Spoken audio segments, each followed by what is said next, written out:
and welcome to Storytelling 101 by Do It Like a Dancer. I am Gillian Rhodes, and this series is all about using movement for storytelling. So in this channel, I often talk about technique. I've talked about a little bit about expression, but it's a lot of just exercises. So today I'm talking about the storytelling aspect of movement, which quite frankly is my favorite aspect of it. And I just wanted to offer a few directions and tips. I've talked about it in previous videos, but this is just kind of an overview. So one thing to do check out is my musicality series, particularly part 4, which does talk about using music in building movement.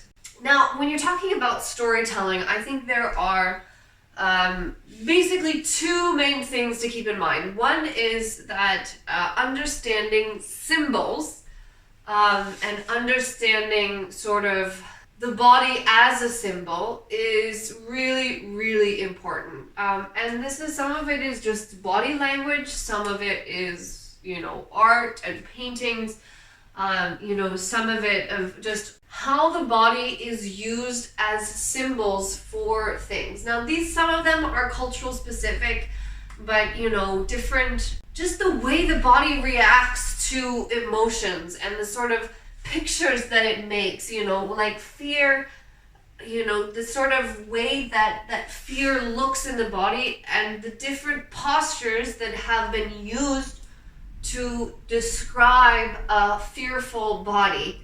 This is very academic, but this is how I think about it, And so one of the things when I am teaching choreography, one of the things I do is I make a chart of the different emotions and how they're expressed in the body. So for example, we have different categories of like very tense and very loose and very fast and very slow and very up and very down. So when you think about then we categorize each emotion. So like happy, for example, is very loose and it's not really fast and it's not really slow and it's very up, right? Happiness goes up, it goes out, it goes away, whereas sadness, for example, will go down, right? So everything in sad is down and heavy and it could be tense and maybe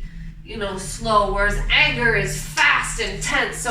So each emotion really has a physical quality, and sort of understanding that and using that to bring it into the story you're telling with movement is really important. When I talk about symbols, I'm really talking about things like carrying stuff. What does carrying symbolize?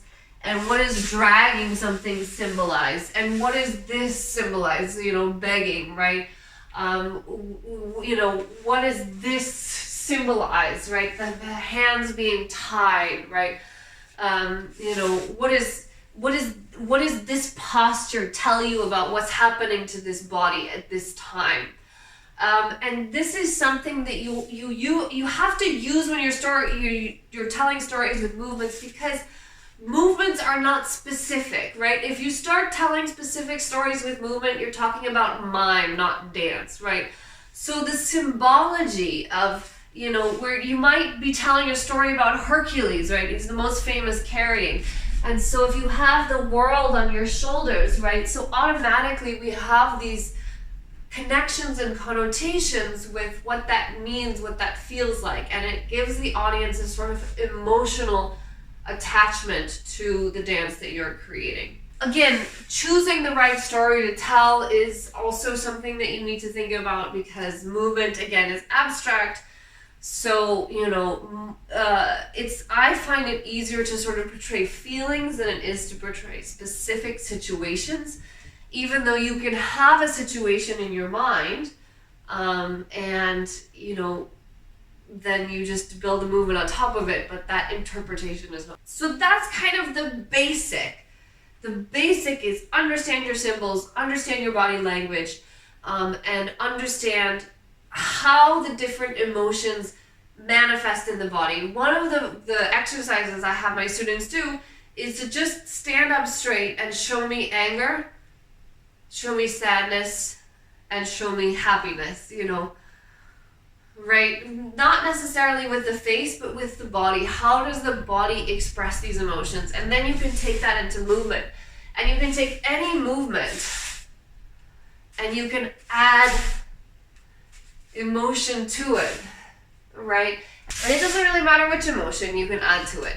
So that's part 1, and then we're going to do a part 2, just a part 2 only, where we talk about how to take the idea and develop it into a, 4, 5, 6, 7, 8, 9, 10 minute solo or choreography. So stay tuned for part 2.